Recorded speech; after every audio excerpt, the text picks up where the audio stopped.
नहमदुहु व नुसल्ली अला रसूलिहिल करीम अम्मा बाद बिस्मिल्लाहिर्रहमानिर्रहीम इय्याका नअबुदु व इय्याका नस्तईन। अस्सलामु अलैकुम नाज़रीन। आज जो हमारा टॉपिक है, आज मैं सिविल कोड से हट के जो है ना थोड़ा सा जाने लगा हूँ। आज फैमिली कोड के जो है ना वो हम उसका इंट्रोडक्शन और उसका जो है ना उसमें क्या क्या कुछ हम कर सकते हैं और क्या क्या होता है फैमिली कोड्स में, और फैमिली कोड का प्रोसीजर क्या है और किस तरीके से फैमिली कोड जो है ना वो डील करती है, ये सारा कुछ आप आज देखेंगे। जितना भी टाइम हो सका तो उसमें आप बर्दाश्त कीजिएगा मुझे, तो अल्लाह ताला आपको जज़ा देगा और इंशाल्लाह आपको अच्छी इन्फॉर्मेशन जो है ना वो मिलेगी। तो आज शुरू करते हैं हम टॉपिक को। थोड़ा सा मैं पहले आप लोगों से एक रिक्वेस्ट करनी चाहता हूँ कि जिस वक्त आप कोई क्वेश्चन करते हैं व्हाट्सएप पे, तो प्लीज़ उसको जो है ना वो डिटेल में ऑडियो मैसेज मुझे भेजा करें, ताकि मुझे समझ आए एक कोई कि प्रॉब्लम क्या है, तो फिर उसके बाद और वो प्रॉब्लम जो है ना किस स्टेज पे है और कैसे शुरू हुई, तो वो सारी चीज़ें अगर मुझे पता चलेंगी तो फिर मैं उसका प्रॉपर रिप्लाई कर सकता हूँ और प्रॉपर आपको उसकी, अगर अल्लाह ताला ने मुझे तौफीक दी तो मैं आपको प्रॉपर गाइड कर सकूँगा। तो आप यानी कि इसमें ये आप कभी ना सोचिएगा कि मैं आपकी इन्फॉर्मेशन को डिस्क्लोज़ करूँगा या किसी दूसरे को बताऊँगा। नहीं, ऐसा नहीं है। आप, मुझे पता भी नहीं होगा कि आपका किसके ख़िलाफ़ क्या क्या केस चल रहे हैं, क्या क्या हो रहा है, लेकिन आप जो भी इन्फॉर्मेशन पूछनी हो ज़रा अपने केस की डिटेल बताया कीजिए, ताकि मुझे इल्म हो सके कि उसमें मैंने क्या आपको प्रॉपर मशवरा देना है। गलत मशवरा देना भी एक तो गुनाह के ज़ुमरे में आ जाता है, और दूसरा जो है ना इंसान का अपना भी ज़मीर जो है ना वो मुतमईन नहीं होता कि मैं किसी को किस तरीके से मशवरा दे रहा हूँ। तो इसलिए अच्छा मशवरा जो है ना वो मानत है मेरे पास,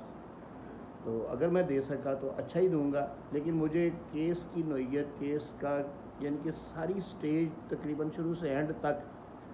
मसला क्या है, किसके साथ है, क्यों है, कैसे है, कहाँ से शुरू हुआ,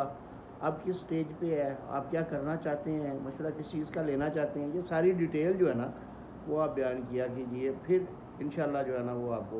प्रॉपर रिप्लाई मिलेगा। बहुत से दोस्त ऐसे हैं जो फिर मुझे उनसे पूछना पड़ता है कि आप इस वक्त क्या हुआ, फिर इस वक्त क्या हुआ, फिर इस वक्त, तो वो एक तो उतना टाइम नहीं होता, तो दूसरा ये है कि वो बार बार पूछ के बीच में और दोस्तों के मैसेज आ रहे होते हैं, तो वो बीच में से वो फिर रह जाता है, या तो फिर वो नेक्स्ट डे पता चलेगा मुझे, तो फिर वो मुझे याद नहीं होगा कि वो क्या हुआ है। तो इसलिए कोशिश कीजिए कि प्रॉपर मसला जो है ना वो अपना बयान कीजिए जी। तो अल्लाह ताला आपको खुश रखे। तो हम बात कर रहे थे फैमिली कोर्ट्स की।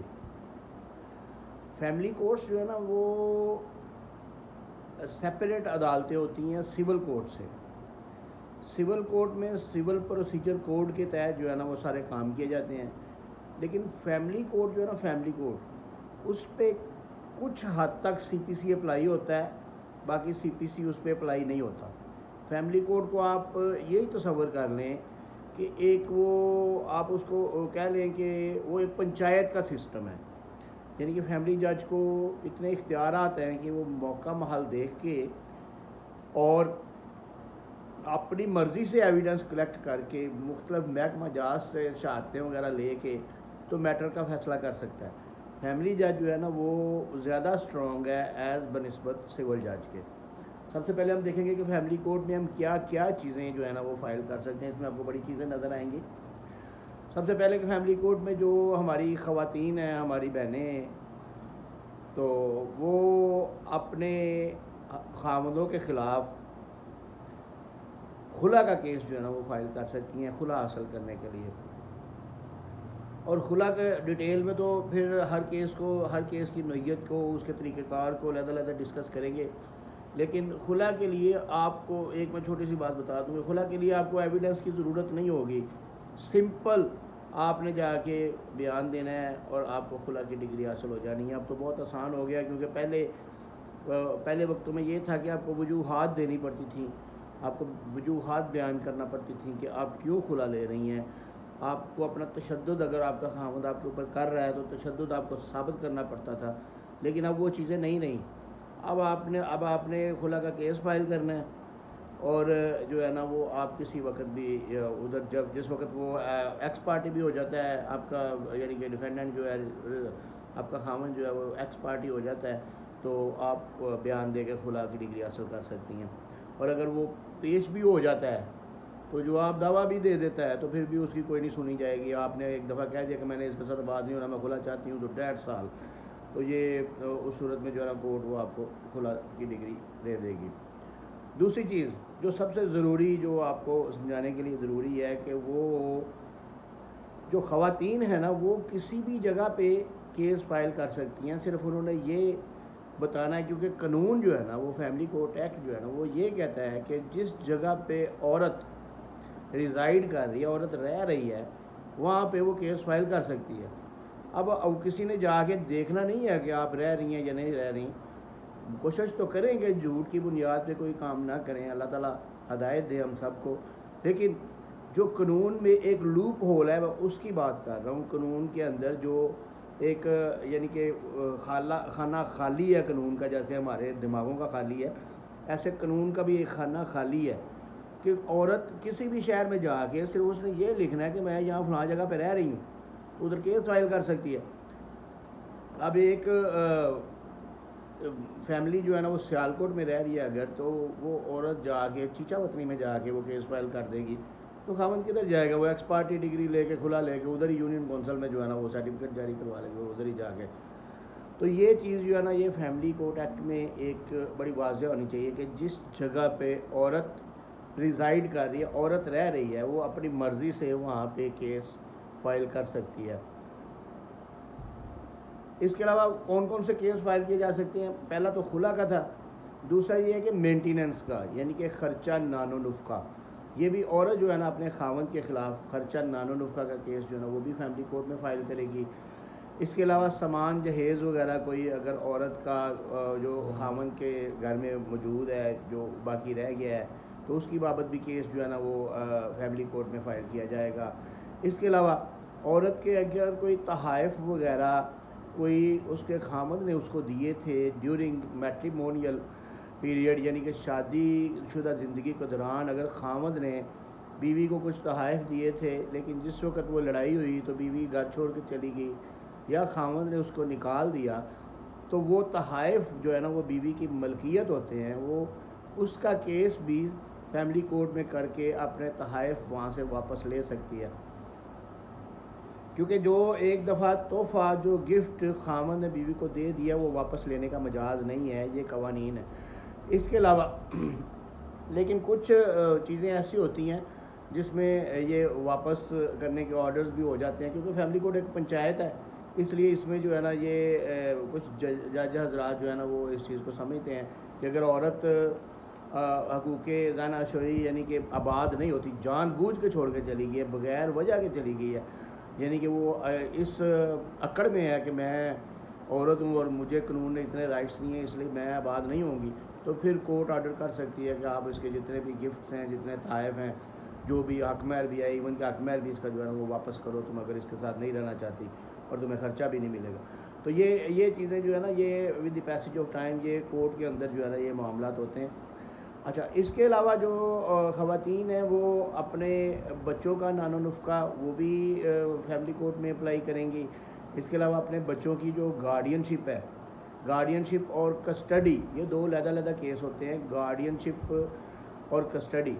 गार्डियनशिप एक तो गार्डियनशिप सर्टिफिकेट होता है कि यानी कि कोर्ट आपको गार्डियन मुकर्रर कर देती है बच्चों का। अब कोर्ट के ज़रिए आप गार्डियन मुकर्रर हुए हैं, आपका दूसरा जो पार्टनर है वो आपसे बच्चे छीन नहीं सकता, ले नहीं सकता, अनटिल के वो उसी गार्डियन कोर्ट में जाके उस गार्डियनशिप को चैलेंज करे। तो दूसरा एक कस्टडी होती है, कस्टडी जो है ना वो section 25 guardian and ward act के तहत फ़ाइल की जाती है, वो भी फैमिली कोर्ट में फ़ाइल की जाती है, और उसमें जो है ना वो कोर्ट जो है ना कस्टडी डिसाइड करती है कि वो एक फ्री के पास रहेगी। उसमें वो अब हम इसमें सेपरेट देखेंगे कि कस्टडी के मामलात में क्या क्या देखा जाता है, किस तरीके से प्रूव किया जाता है, और किस तरीके से कस्टडी हासिल की जाती है, क्या क्या केस लाद हैं उसमें, वो सारा कुछ सेपरेट देखेंगे। इंशाल्लाह मैं आपको नेक्स्ट वीडियोस में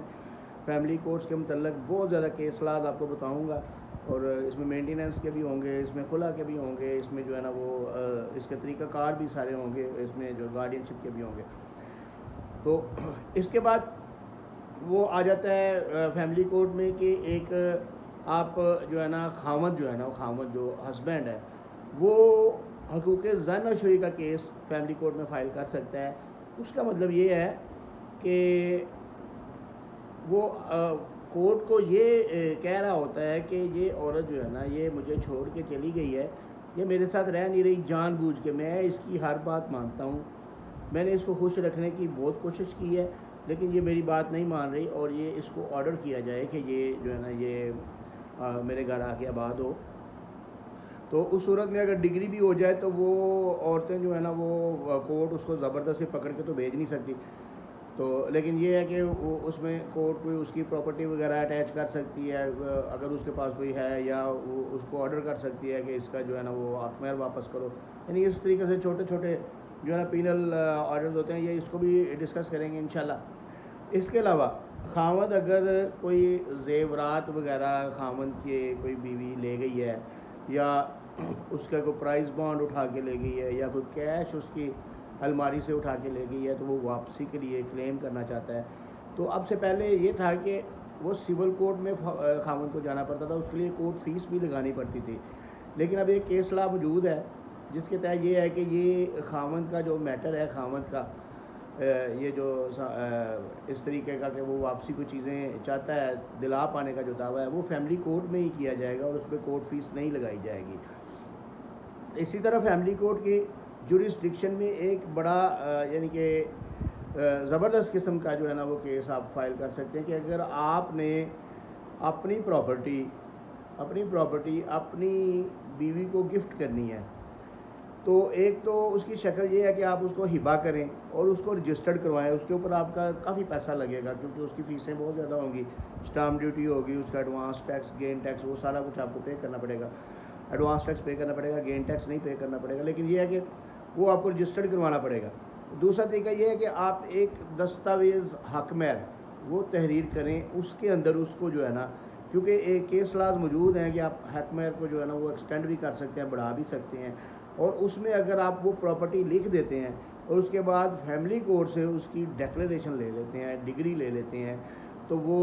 विदाउट एनी मनी, एक पैसा लगाए बगैर वो आप उसके नाम ट्रांसफ़र कर सकते हैं, उसका इंतकाल भी होगा, उसका सारा कुछ होगा, वो उसके नाम ट्रांसफ़र हो जाएगी। तो ये एक ऐसा सूट है, ऐसा दावा है जो आप फैमिली कोर्ट में कर सकते हैं। बहुत कम भाइयों को पता होगा, लेकिन ये है कि ये इल्म होना चाहिए कि हमने अगर कोई अपनी खामद ने अगर अपनी बीवी के नाम कोई प्रॉपर्टी या कोई ऐसी चीज़ ट्रांसफ़र करनी है तो उसको फैमिली कोर्ट के थ्रू ट्रांसफ़र करवाया जाए, ताकि उसमें उसके पैसे बिल्कुल भी जो है ना वो ना लगे, उसका ख़र्चा ना हो और प्रॉपर्टी ट्रांसफ़र हो जाए। इसके अलावा जो फैमिली कोर्ट की जुरिस्डिक्शन में अब एक और चीज़ जो मजिस्ट्रेट के इख्तियारात भी फैमिली कोर्ट को दे दिए गए हैं कि जिस वक्त वो कोई अगर खामद दूसरी शादी करता है तो उसके ख़िलाफ़ जो FIR वगैरह होती थी वो पहले मजिस्ट्रेट की कोर्ट में ट्रायल होता था, लेकिन अब वो फैमिली कोर्ट को इख्तियारात दे दिए गए हैं। अब वो ट्रायल भी सारा जो है ना, जो दूसरी शादी का ट्रायल है, उसकी जज़ा, उसकी सज़ा, वो सारा जो है ना वो फैमिली कोर्ट को दे दिया गया है। फैमिली कोर्ट के पास इख्तियारात हैं, उसकी बाबत भी फैमिली कोर्ट में रजू किया जा सकता है। और इसके अलावा अगर कोई जो तशद्दुद वगैरह के जो वाक़यात हैं जो मियाँ बीवी के दरमियान होते हैं, जो वायलेंस, डोमेस्टिक वायलेंस जिसको बोलते हैं, वो अगर वो हो रहा है तो उसकी बाबत भी जो है ना वो फैमिली कोर्ट के पास मजिस्ट्रियल इख्तियारात जो है ना वो मौजूद हैं, और आप फैमिली कोर्ट में जो है ना वो उसकी बाबत जो है ना वो आप दे सकते हैं। आप उसमें जो है ना वो एप्लीकेशन फ़ाइल कर सकते हैं, और वो उसके लिए जो है ना वो सज़ा जज़ा जो भी है वो फैमिली कोर्ट डिसाइड करेगी उसको कितना जुर्माना होना। इसके अलावा फैमिली कोर्ट में कोई भी फैमिली कोर्ट की कोई भी डिग्री है,